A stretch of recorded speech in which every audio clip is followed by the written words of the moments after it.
Hello everyone, আসসালামু আলাইকুম। তো কনভলিউশনাল নিউরাল নেটওয়ার্ক অনেক ইম্পর্টেন্ট একটা অ্যালগরিদম, যেটা মূলত আমরা ইমেজ অথবা ভিডিও রিলেভেন্ট ডাটা নিয়ে কাজ করার সময় ইউজ করি। ওকে, তো প্রিভিয়াসলি আমি সিএনএন এর থিওরি নিয়ে কথা বলছিলাম, বাট কোনো প্র্যাকটিক্যাল এক্সাম্পল আমি দেখাই নাই। তো আজকের এই পার্টিকুলার ভিডিওতে আমি মূলত সিএনএন এর একটা প্র্যাকটিক্যাল এক্সাম্পল দেখাবো। আই বিলিভ আপনি যদি এই ভিডিওটা খুব ভালোভাবে দেখেন, তাহলে সিএনএন এর ইমপ্লিমেন্টেশন নিয়ে আপনি খুব ভালো একটা আইডিয়া পাবেন। তাহলে চলেন শুরু করা যাক। তো সিএনএন হচ্ছে অনেক ইম্পর্টেন্ট একটা অ্যালগরিদম এবং একই সাথে অনেক ইন্টারেস্টিং। তো আপনি যদি প্রতিটা স্টেপ খুব ভালোভাবে বুঝে যান, তাহলে আপনি সিএনএন ইউজ করে অনেক ধরনের কাজ করতে পারবেন। তো দেখেন, আমরা প্রিভিয়াসলি কিন্তু থিওরিটিক্যাল নলেজ নিয়ে আলোচনা করছিলাম। সো আজকের ভিডিওতে আমি আর থিওরিটিক্যাল নলেজ নিয়ে আলোচনা করব না। আপনি যদি থিওরিটা না বুঝে থাকেন, তাহলে আপনি ভিডিও ডেসক্রিপশন বা কমেন্ট সেকশনে আপনি চলে যান, সেখানে দেখবেন থিওরির ভিডিওটা দেয়া আছে। ওকে, তো সিএনএনে আসলে ফিচার এক্সট্রাকশন কেমনে কাজ করে, ক্লাসিফিকেশন কেমনে হয়, প্রতিটা লেয়ার বাই লেয়ার কনভলিউশনাল অপারেশন কেমনে হয়, সব কিছু আমি খুব ভালোভাবে ওই ভিডিওতে এক্সপ্লেইন করছি। ওকে, তো তাহলে চলেন আমরা কোডে চলে যাই। তো সিএনএনকে ইমপ্লিমেন্ট করতে গেলে আমাদের বেশ কিছু লাইব্রেরি হেল্প নিতে হবে। ওকে, তো সেই লাইব্রেরিগুলো আমি এখানে ইম্পোর্ট করে রাখছি। ওকে, এবং আমরা যে ডাটা সেট নিয়ে কাজ করব, সেই ডাটা সেটটা হইতেছে CIFAR ডাটা সেট। তো CIFAR 10 এটাতে মূলত 60,000 ইমেজ আছে। ওকে, তো মোট 10টা ক্লাস, মানে 10 ধরনের ইমেজ আছে, এবং প্রত্যেকটা ইমেজ হইতেছে মূলত RGB ইমেজ।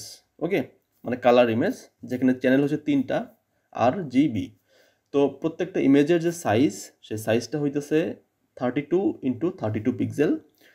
তো প্রত্যেকটা আপনি যদি ইচ ক্লাস কল্পনা করেন, তাহলে সেক্ষেত্রে প্রতিটা ক্লাসের জন্য 6000 করে ইমেজ আছে। ওকে, তো নর্মালি এখানে ট্রেনিং পারপাসে 50,000 যেটা বা 50,000 ইমেজ আছে, এবং টেস্টিংয়ের জন্য আসলে 10,000 ইমেজ আছে। ওকে, তো এই হইতেছে all about CIFAR 10 data set. Okay, তো এটা already built in data set, যেটা মূলত কেরাসে আছে। আপনি যদি tensorflow.keras.dataset লিখে আপনি CIFAR 10 লেখেন, তাহলে আপনি এই ডাটা সেটটাকে দেখতে পারবেন। তো আমি এই ডাটা সেটটাকে লোড করতেছি। আপনি দেখেন, যখন আমি ডাটা সেটটাকে লোড করলাম, এটার শেপটা দেখেন, আমি ট্রেনিংয়ের শেপ হইতেছে 50,000, আপনি টেস্টিংয়ের শেপ দেখেন, এখানে আছে 10,000। এই টোটাল আমরা 60,000 ডাটা নিয়ে কাজ করতেছি। ওকে, তো এখানে আসলে 10 ধরনের ক্লাস আছে। সো কী কী টাইপের ক্লাস, মানে সেই ইমেজগুলো আসলে কিসের, আপনি যদি একটু দেখতে চান, আপনি ভিজুয়ালাইজ করতে পারেন। দেখেন, আমি এখানে কি করছি, আমি এখানে র্যান্ডমলি 4 নাম্বার ইন্ডেক্সের যে ইমেজটা আছে সেটাকে ভিজুয়ালাইজ করছি। এর লেভেল হচ্ছে 1। আমাদের যে টোটাল 10 ধরনের ইমেজ আছে এখানে, তো প্রত্যেকটা ইমেজের লেভেল আসলে 1 2 3 4 5 6 7 8 9 10 এভাবে আসলে নিউমেরিক নাম্বারের মাধ্যমে রিপ্রেজেন্ট করা আছে। ওকে, মানে এনকোড করা আছে আর কি। ওকে, সো এই নিউমেরিক লেভেল দিয়ে আমরা মূলত মডেলটাকে ট্রেনিং করব। আমরা সেটাকে কাস্টমাইজ করে নিতে পারি, সেটা আমি করছি, আমি দেখাবো আপনাকে। ওকে, তো আপনি যদি র্যান্ডমলি অন্য কোনো একটা ইমেজ দেখতে চান, সেটাও দেখতে পারেন। জাস্ট এখানে ইন্ডেক্সটা চেঞ্জ করে দেবেন, দ্যাটস ইট।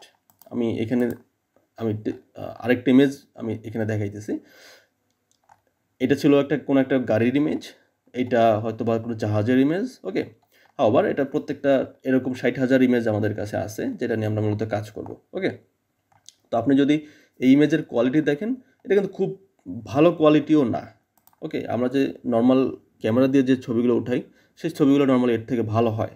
ওকে, তো দেখেন, আমরা এখানে তো একটা দুইটা করে ইমেজ দেখতেছি। আপনি যদি একই সাথে অনেকগুলো ইমেজ দেখতে চান, যেমন আমি চাচ্ছি যে আমি টোটাল 12টা ইমেজ দেখবো, এবং প্রতিটা কলামে আসলে লাইক 2টা রো থাকবে এবং 6টা কলাম থাকবে। ওকে, তো 6 ইন্টু 2 মানে 6 ইন্টু 2 টোটাল 12টা ইমেজ আমি দেখবো। তো সেটাও কিন্তু পসিবল। দেখেন, আমি জাস্ট একটা সিম্পল লুপ চালাইছি, সাবপ্লটে টোটাল 12টা ইমেজ আমি এখানে দেখাই দিচ্ছি। দেখছেন, তো এখানে টোটাল 12টা ইমেজ আছে। আপনি যদি এটাকে কাস্টমাইজ করতে চান, আপনি যদি আরও বেশি দেখতে চান, জাস্ট আপনি এই লুপটা সেই হিসাবে সাজায় নেবেন, যে আপনি রো কয়টা দেখতে চাচ্ছেন, কলাম কয়টা দেখতে চাচ্ছেন, ওই হিসেবে আপনি লুপ চালাবেন, দ্যাটস ইট।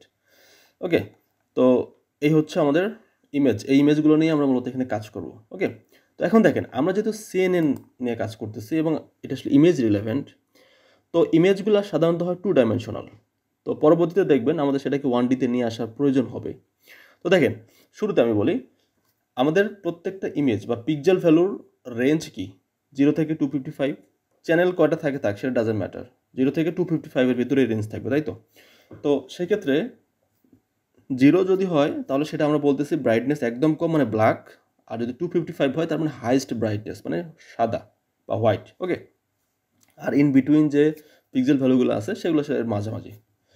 তো RGB 3টা চ্যানেলের সমন্বয়ে মূলত আমাদের কালার ইমেজ আমরা দেখতে পারি। ওকে, তো আমরা যদি আমরা কালার ইমেজ বলেন বা গ্রে স্কেল ইমেজ বলেন, যে ইমেজ নিয়ে কাজ করি না কেন, সব থেকে ভালো বুদ্ধি হচ্ছে সেটাকে নর্মালাইজ করে নেওয়া। তো নর্মালাইজ মানে হইতেছে এটা নির্দিষ্ট রেঞ্জের মধ্যে পিক্সেল ভ্যালুকে কনভার্ট করে নেওয়া। তাহলে কি হবে, খুব ভালোভাবে আপনি মডেলটাকে ট্রেনিং করতে পারবেন এবং খুব ফাস্টার আপনি কনভার্জেন্সে চলে যেতে পারবেন।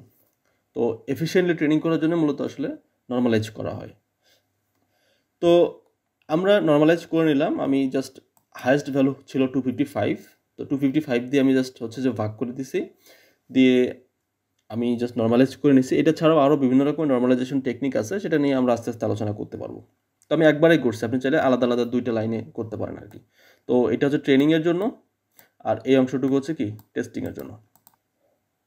ওকে, তো নর্মালাইজ শেষ করে এরপরে আমি যে কাজটা করছি, আমি ফ্ল্যাটেন করে নিচ্ছি। দেখেন, আমি যদি এখানে শেপটা আপনাকে দেখাই তাহলে আপনি বুঝতে পারবেন এই শেপ কত।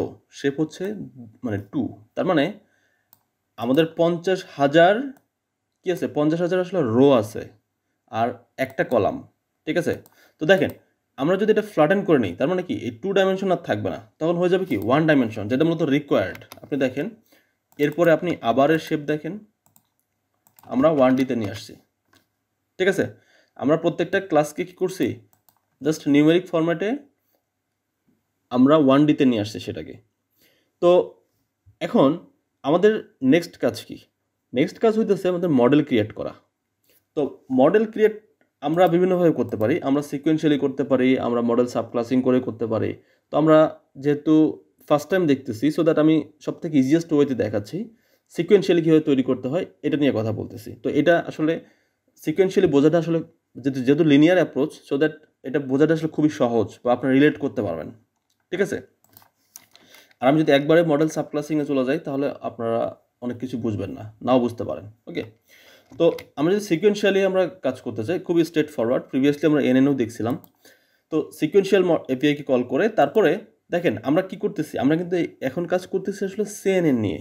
ওকে, তো আপনাকে এখানে মাথায় রাখতে হবে, তো সিএনএনে যখন আমরা একটা করে লেয়ার অ্যাড করব, লাইক কনভো 2D, এখানে কনভো 2D মানে কি, লেয়ার আমরা অ্যাড করতেছি কি কনভো 2D, মানে আমরা কিন্তু ইউজ করতেছি কনভলিউশনাল নিউরাল নেটওয়ার্ক। ওকে, তো কনভলিউশনাল নিউরাল নেটওয়ার্কে যদি আপনি ইমেজ নিয়ে কাজ করতে চান, নর্মালি ইমেজ হইতেছে 2 ডাইমেনশন, সো দ্যাট আমরা কনভো 2D ইউজ করি। আর আপনি যদি ভিডিও নিয়ে কাজ করতেন তাহলে সেক্ষেত্রে আমরা কনভো 3D ইউজ করতাম। ওকে, এটা মাথায় রাখবেন আপনি। এবং এখানে যে 32 দেখতেছেন, এই 32 হচ্ছে কি টোটাল নাম্বার অফ কার্নেল, মানে টোটাল কয়টা কার্নেল আপনার বিভিন্ন রকমের এডস বা বিভিন্ন রকমের যে লাইক বিভিন্ন রকমের পজিশন ডিটেক্ট করবে। ওকে, এবং প্রত্যেকটা কার্নেলের সাইজ হচ্ছে কত 3x3, সো 3x3 কার্নেল আমরা ইউজ করতেছি। আপনি 5x5 ইউজ করতে পারেন। এবং অ্যাক্টিভেশন ফাংশন হিসেবে আমরা ইউজ করতেছি কি রেলু। আপনারা জানেন রেলু কেমনে কাজ করে, আপনি রেলুর পরিবর্তে অন্য কোনো অ্যাক্টিভেশন ফাংশনও আপনি ইউজ করতে পারেন। এবং ইনপুট শেপ হইতেছে ভেরি ইম্পর্টেন্ট, এটা আপনাকে দিতে হবে 32x32, আর হইতেছে 3 হইতেছে মূলত এর যে চ্যানেল মানে RGB যেহেতু, সো দ্যাট এর চ্যানেল হইতেছে কি 3টা, সো দ্যাট আপনাকে এখানে 3 দিতে হবে যেহেতু এটা কালার ইমেজ। তো এভাবেই মূলত আপনাকে ডিফাইন করতে হবে। তো একটা লেয়ার যদি আপনি অ্যাড করেন, পরবর্তী লেয়ারগুলো ঠিক সেমভাবে অ্যাড করতে হয়, ঠিক আছে? আপনি ফিল্টারের সাইজ কমাইতে বাড়াইতে পারেন, মানে আপনি সংখ্যা কমাইতে বাড়াইতে পারেন, তারপরে আপনি কার্নেলের সাইজ কম বেশি করতে পারেন, আপ টু ইউ। ওকে, তো এটা আমাদের গেল। তারপর আসতেছে কি ব্যাচ নর্মালাইজেশন। তো ব্যাচ নর্মালাইজেশন আবার কেন অ্যাড করা হলো এখানে? তো ব্যাচ নর্মালাইজেশন মূলত অ্যাড করা হয় আসলে মূলত মোর রোবাস্ট করার জন্য। লাইক আপনি আমাদের মডেলটা যেন আরও বেশি জেনারেলাইজেশন ক্যাপাবিলিটি গেইন করতে পারে এবং খুব ফাস্টার জন্য কনভার্জেন্স যায়, সেজন্য এটাকে আসলে এমনভাবে প্রতিটা নিউরনের লাইক যে অ্যাক্টিভেশনের আউটপুট সেটাকে এমনভাবে সেটাকে নর্মালাইজ করা হয় যেন তার মিন আসলে 0 হয় এবং স্ট্যান্ডার্ড ডেভিয়েশন আসলে 1। ওকে, তো এর মেইন রিজনটাই হচ্ছে মডেলটা আরও বেশি ফাস্টার হবে এবং ওভারফিটটাকে রিডিউস করবে। ওকে, তো দেখেন তারপরে স্টেপে আমরা কি করতেছি, পুলিং, ম্যাক্স পুলিং করতেছি। তো পুলিং মূলত কি ডাউন স্যাম্পলিং টেকনিক। তো আপনারা জানেন যে পুলিংয়ে যেহেতু আমরা 2x2 ইউজ করছি, তার মানে একটা ইমেজের একটা নির্দিষ্ট পার্টে লাইক 2x2 মানে টোটাল 4টা যে ভ্যালু আছে সেই 4টা ভ্যালুর মধ্যে সব থেকে যেটা ম্যাক্সিমাম সেটাকে আসলে পিক করবে। ওকে, মানে ওয়ান কাইন্ড অফ আমরা ডাইমেনশনটাকে আসলে কমাই নিয়ে আসতেছি, ডাউন স্যাম্পলিং করতেছি। ওকে, তো এভাবে আমরা অ্যাড করলাম। তারপরে আমরা যখন সেকেন্ড কনভলিউশনাল ব্লকটা আমরা অ্যাড করব, তো ফার্স্ট ব্লক গেল, সেকেন্ডের ক্ষেত্রে ঠিক সেম। আপনি সেকেন্ডের ক্ষেত্রে একটা জিনিস আপনাকে করতে হবে না, সেটা হচ্ছে যে আপনার এর ইনপুট শেপটা বলতে হবে না, কারণ অলরেডি আপনি যেহেতু বলে দিয়েছেন তো ওভাবেই আসলে যাবে। সো অলরেডি প্রিভিয়াস ব্লক থেকে যে রেজাল্টটা পাবে সেই হিসাবে আসলে নেক্সট স্টেপগুলো মানে যেতে থাকবে। তারপরে থার্ড, ওকে, এবং ফাইনালি থার্ড কনভলিউশনাল পরে আমি অ্যাড করছি কি ফুললি কানেক্টেড লেয়ার। তো ফুললি কানেক্টেড লেয়ার আপনারা জানেন যে সিএনএন আসলে এএনএন এর থেকে ডিফারেন্স হইতেছে শুধুমাত্র ফিচার এক্সট্রাকশন পার্টটুকু। তো আমরা কিন্তু এখানে এই কনভো 2D দিয়ে কিন্তু এই পর্যন্ত আমরা ফিচার এক্সট্রাকশন করছি। এরপরের পার্ট কি, এরপরে আমরা যে ট্যাবুলার ফরম্যাটে যে লাইক বা যে ম্যাট্রিক্সটা পাবো সেই ম্যাট্রিক্সটাকে আমাদের কী করতে হবে, 1D-তে নিয়ে আসতে হবে। কারণ কি, আমরা কিন্তু এর আগেও দেখছিলাম যে এএনএন আসলে 2D ডাটা আসলে এইভাবে নিয়ে কাজ করতে পারে না, তাকে 1D স্টাইলে দিতে হয়। সো দ্যাট আমরা কি করব, এটাকে ফ্ল্যাটেন করে নেব। প্রথমে ফ্ল্যাটেন করে 2D ইমেজটাকে আসলে 1D-তে নিয়ে আসবো, এবং প্রত্যেকটা যে পিক্সেলের ভ্যালুগুলো সেই পিক্সেল ভ্যালুগুলো একটা করে ইনপুট হিসেবে যাবে। ঠিক আছে, তো এই কাজটাই মূলত এখানে করা হয়েছে। তো এটা আসলে আর কিছুই না, এটা same as artificial neural network. Okay, দেখেন আমরা ফার্স্টে আমরা কি করছি, ডেন্স লেয়ার, মানে আমরা একটা করে হিডেন লেয়ার অ্যাড করতেছি, 128টা নিউরন নিছি, অ্যাক্টিভেশন নিছি রেলু, তারপরে এখানে ইউজ করা হয়েছে ড্রপ আউট। তো এখন ড্রপ আউট কেন ইউজ করা হয়, এটা একটা regularisation technique. Drop out use করার মেইন রিজনটাই হচ্ছে মূলত আপনার মডেলের যেন ওভারফিট না হয়। তো তো এখানে সামটাইম যেটা হয় আসলে মডেলটা আসলে ডিউরিং ট্রেনিং এটা আসলে মেমোরাইজ করে প্যাটার্ন, তো রাদার দেন লার্নিং। তো এটা যেন লার্নিং করে এই জন্যই মূলত আসলে ড্রপ আউট ইউজ করা হয়। ধরেন ড্রপ আউট 0.5 মানে হইতেছে যে ধরেন আপনার 50% নিউরন সেটার ভ্যালু আসলে 0 বানিয়ে দেবে র্যান্ডমলি। ঠিক আছে, তো র্যান্ডমলি যখন এটা করতে থাকবে তার মানে কি ডিফারেন্ট নিউরন ডিফারেন্টভাবে আসলে ট্রেনিং হতে থাকবে, সো দ্যাট আনসিন যখন ডেটা আসবে তখন আরও ভালোভাবে যেন সে চিনতে পারে। তারপরে আমরা কি করছি, এটা আসলে আউটপুট লেয়ার। তো আউটপুট লেয়ারে আমরা কি করতেছি, আউটপুট লেয়ারে আমরা জানেন আমি বলছি অলরেডি CFR10-এর টোটাল 10টা ক্লাস আছে। সো যেহেতু 10টা ক্লাস আছে, সো দ্যাট আমাদের মাল্টি ক্লাস ক্লাসিফিকেশনের জন্য যে ফাংশন, অ্যাক্টিভেশন ফাংশন, সেটা আমাদের ইউজ করতে হবে। তো এই ক্ষেত্রে আমরা সফটম্যাক্স ইউজ করতে পারি, এবং আমাদের নিউরনের সংখ্যা সেক্ষেত্রে হবে কত, 10। তো আমাদের একদম শুরু থেকে শেষ পর্যন্ত আমাদের মানে সব কিছু বিল্ড করা হয়ে গেছে। আমরা একটু রান করি, আমি এখানে রান করতে ভুলে গেছি, প্রত্যেকটা ব্লক আমি রান করে আসতেছি। সো এই পর্যন্ত আমাদের ফুললি কানেক্টেড লেয়ার পর্যন্ত আমাদের রান করা হয়ে গেছে। এবার আমরা মডেলের একটা সামারিটা দেখি। এই হচ্ছে আমাদের টোটাল মডেলের সামারি, আপনি একটু পড়ে দেখতে পারেন যে কোথায় কি করা হয়েছে। ওকে, আমি আর এখানে ডিটেলস কথা বলতেছি না, কারণ অলরেডি আমি কথা বলে আসছি। তো এখন আমাদের কাজ হতেছে মডেলটাকে কম্পাইল করা। এখন কম্পাইল করতে গেলে আপনি অপটিমাইজার কি ইউজ করবেন। অপটিমাইজার আসলে ডিফারেন্ট কাইন্ড অফ আছে, আমরা প্রিভিয়াসলি দেখছি অ্যাডাম আছে, অ্যাডাগেট আছে, অ্যাডামেক্স আছে, RMS প্রপ, AMS প্রপ, বিভিন্ন রকমের আছে। তো আমরা এখানে ইউজ করতেছি কি Adam is a good. So আপনি অ্যাডাম ছাড়া অন্য কোনো অপটিমাইজারও ইউজ করতে পারেন। ওকে, তারপর লস, যেহেতু আমাদের একটা মাল্টিপল ক্লাস ছিল, সো দ্যাট আমরা loss sparse categorical cross entropy use করতেছি, এবং ম্যাট্রিক্স হইতেছে কি অ্যাকুরেসি ম্যাট্রিক্স।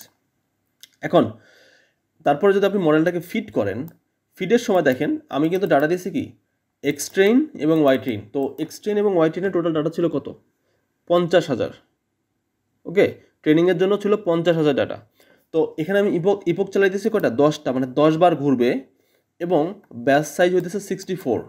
তার মানে আমার যে টোটাল ডাটা থাকবে ট্রেনিংয়ের জন্য, সেই টোটাল ডাটার লাইক ব্যাচ সাইজ যেহেতু 64, মানে প্রতিটা ব্যাচে আসলে 64টা করে ইমেজ থাকবে। তার মানে আপনি যদি ভাগ করেন তাহলে দেখতে পারবেন টোটাল 625টা আপনি ইমেজ দেখতে পারবেন, টোটাল 40,000 ডাটার উপর। কেন 40,000 কেন, বিকজ এখানে ভ্যালিডেশনের জন্য 20% রাখা হয়েছে। তার মানে ওই যে 50% ডাটা ছিল, 50,000 ডাটা ছিল, ওই 50,000 ডাটার থেকে 20% কিন্তু মাইনাস হবে।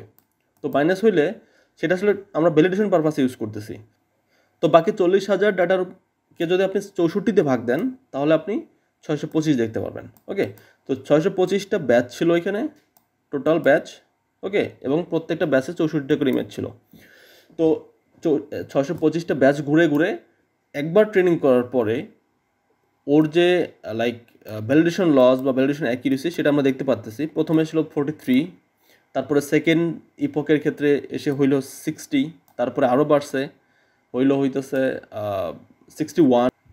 তো 9 নম্বর ইপকে পাইছি আমরা 66, 10-এ 63, মানে ভ্যালিডেশন অ্যাকিউরেসি হচ্ছে টেস্টিং ডাটার উপরে 63। হাওয়ার আমরা যা পাইছি, আমরা এখানে ফার্দার টিউনিং এখানে করতেছি না, আমরা জাস্ট লার্নিং পারপাস এটা শিখতেছি। তো দেখেন, আমরা ট্রেনিং করলাম, 10টা ইপক চালাইলাম, আপনি চাইলে আরও অনেক বেশি ইপক চালাইতে পারেন। ওকে, এবং এখানে আরও অনেক বেশি লেয়ার ডিফাইন করতে পারেন। ওকে, যেহেতু আমরা এখানে লার্নিং পারপাসে করতেছি, সো দ্যাট এত কিছু আমরা ডিফাইন করতেছি না এখন। এই মডেলটাকে যদি আমরা ইভালুয়েট করতে চাই তাহলে আমরা কীভাবে ইভালুয়েট করতে পারি? তো just CNN model dot evaluate, এর ভিতরে আপনি টেস্টিং ডাটা বলে দেবেন। তার মানে কি, টেস্টিং ডাটা দিয়ে আপনি কিন্তু ইভালুয়েট করতেছেন। তো ইভালুয়েটের ক্ষেত্রে দেখেন আমাদের যে টেস্ট অ্যাকিউরেসি, সেই টেস্ট অ্যাকিউরেসি কত? 0.71, মানে 71% আমাদের পারফরমেন্স আমরা পাইছি। এখন আমরা কি এখন প্রেডিক্ট করতে পারি না ইমেজগুলোকে? অবশ্যই করতে পারি। এই জন্য আমি জাস্ট লেভেলগুলো বলে দিছি যে আমাদের টোটাল 10টা লেভেল ছিল, মানে 10 টাইপের ক্লাস ছিল। তো প্রত্যেকটা ক্লাসের নাম আমি বলে দিছি, কারণ পরবর্তীতে আমরা এটা নিয়ে বিভিন্ন রকমের কাজ করব।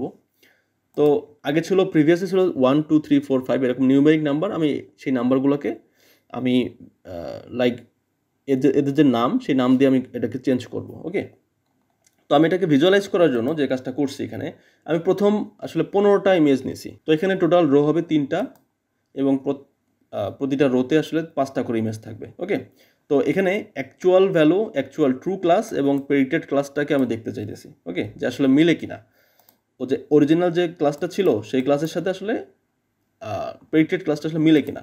দেখেন, আমি যখন প্রেডিকশন করলাম, দেখেন এটা ছিল অরিজিনালি ট্রু ক্লাস ছিল ক্যাট, প্রেডিক্টেড ক্লাস ছিল, প্রেডিক্টেডও আসছে কিন্তু ক্যাট। তারপর এটা ছিল শিপ ছিল, প্রেডিক্টেড ছিল শিপ, এটা শিপ, এটাও ঠিক আছে, এরোপ্লেন ঠিক আছে। তাহলে এই জায়গাটাতে ভুল হয়েছে। দেখেন, ট্রু ক্লাস ছিল হইতেছে এটা আসলে অটোমোবাইল, বাট প্রেডিক্ট করছে হচ্ছে ডগ। ওকে, তারপরে ভুল হয়েছে আর কোথায়? এই জায়গাটাতে ভুল হয়েছে, এটা ছিল হইতেছে এরোপ্লেন, বাট প্রেডিক্ট করছে আসলে ক্যাট। আর বাকি 13টা ঠিক আছে। তো আমরা আরও অনেক কিছু এখানে অ্যানালাইসিস করতে পারি, যেমন আমরা অ্যাকিউরেসি এবং লস যে কার্ভ, সেই কার্ভটাকে অ্যানালাইসিস করতে পারি। দেখেন এই জায়গাটাতে দেখেন আমাদের এটা হচ্ছে ট্রেনিং অ্যাকিউরেসি কেমনে বাড়তেছে প্রতিটা ইপকের সাথে সাথে। আর এই জায়গাটাতে দেখেন এটা হচ্ছে মূলত লস। ওকে, মানে ভ্যালিডেশন লস। তো লস আসলে কীভাবে বাড়তেছে কমতেছে। ওকে, তার মানে এখানে সামথিং ওয়েন্ট রং। তো আমরা এগুলা মডিফাই করতে পারি, আমরা টিউনিং করলে আমরা আরও অনেক এটাকে আরও অনেক ইমপ্রুভ করতে পারবো। আমরা ধাপে ধাপে সেগুলো দেখব। ওকে, তো আমরা যে এখানে প্রেডিকশন করলাম, ওকে, এই প্রেডিকশনের উপর বেস করে আমরা কনফিউশন ম্যাট্রিক্সও তৈরি করতে পারি। দেখেন, আমি এখানে আমাদের যে টেস্টিংয়ের যে ডাটাসেট ছিল, টোটাল ডাটাসেটের উপরে আমি জাস্ট কনফিউশন ম্যাট্রিক্স তৈরি করছি। এই কনফিউশন ম্যাট্রিক্স হইতেছে যে এই যে ডায়াগোনালি আপনি যেটা দেখতেছেন, এটা হচ্ছে অ্যাকচুয়াল, মানে ট্রু পজিটিভ, আর এগুলো সব হচ্ছে ভুল। ওকে, তো ওভারঅল যেহেতু 71% আমরা পারফরমেন্স পাইছিলাম, তো স্বাভাবিক ভুলের সংখ্যা অনেক বেশি, মানে 29% ভুল হয়েছে। তারপরে আপনি যদি ক্লাসিফিকেশন রিপোর্ট দেখতে চান, সেটাও দেখতে পারেন। আপনি লাইক অরিজিনাল ওয়াই আর প্রেডিক্টেড ওয়াই বলে দেবেন, তাহলে আপনি বলতে পারবেন যে প্রত্যেকটা ক্লাসের জন্য প্রিসিশন কত ছিল, রিকল কত ছিল, F1 স্কোর কত ছিল, টোটাল সাপোর্ট কয়টা ছিল, মানে টোটাল কতগুলা ইমেজ ইউজ করা হয়েছে ওইখানে। এই আর কি। তো আপনি যখন আপনার বেস্ট মডেলটা পাবেন, তারপরে আপনার তো মডেলটাকে সেভ করা লাগবে, তাই না? তো এই মডেলটাকে সেভ করার জন্য আপনি .h5 হিসেবে মডেলটাকে সেভ করতে পারেন। এভাবে just CNN model .save h5 হিসেবে মডেলটা সেভ হয়ে যাবে। পরবর্তীতে আপনি CNN মডেলটাকে আপনি লোড করতে পারবেন।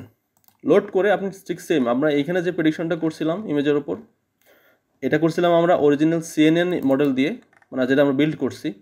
এবার আমরা এই CNN মডেলটাকে সেভ করছি, সেই মডেলটাকে আমরা লোড করছি। আমরা এবার এই লোড মডেলটা দিয়ে কাজ করবো যে ঠিকঠাক প্রেডিকশন করতে পারে কিনা। দেখেন, এই যে CNN মডেলটাকে আমরা সেভ করছিলাম, এই CNN মডেলটাকেই মূলত পরবর্তীতে আমরা লোড করছি। ওকে, তো এটা দিয়ে যখন আমরা প্রেডিকশন করতেছি, দেখেন ঠিকঠাকই প্রেডিকশন আসছে। তা আমাদের এখানে ভুল ছিল এরোপ্লেন এবং ক্যাট এই জায়গাটাতে এবং এই জায়গাটাতে অটোমোবাইল এবং ডগ। ওকে, তো আমাদেরও এখানেও যে ভুল দুইটা ভুল ছিল, আমাদের ঠিক সেম ভুলটা এখানেও হয়েছিল। ওকে, এখানেও হয়েছিল। সো তার মানে কি ঠিকঠাক প্রেডিকশন দিচ্ছে। তো এভাবে মূলত আমরা একটা যে কোনো ইমেজ বেসড কাজ করার জন্য সিএনএন ইউজ করতে পারি। এটা আমরা রভাবে আমরা সিএনএন ইউজ করতে পারি, বাট এর থেকে আরও বেটার অ্যাপ্রোচ আছে। আমরা চাইলে স্টেপ বাই স্টেপ সিএনএনকে আরও অনেক সুন্দর করে কাস্টমাইজ করতে পারি। তারপরে স্টেপ বাই স্টেপ আমরা যদি না যেতে চাই, আমরা অনেক প্রিটেইন মডেল আছে, ট্রান্সফার লার্নিং ইউজ করতে পারি। আমরা স্টেপ বাই স্টেপ সব দেখব। ওকে, তো আমি এই কোডটা এই ভিডিও ডেসক্রিপশনে আমি দিয়ে দেবো গিটহাব লিঙ্ক, আপনার সেখান থেকে ডাউনলোড করে নিতে পারেন। ওকে, তো নেক্সট ভিডিওতে আবার দেখা হচ্ছে ইনশাল্লাহ। সে পর্যন্ত ভালো থাকবেন। আসসালামু আলাইকুম।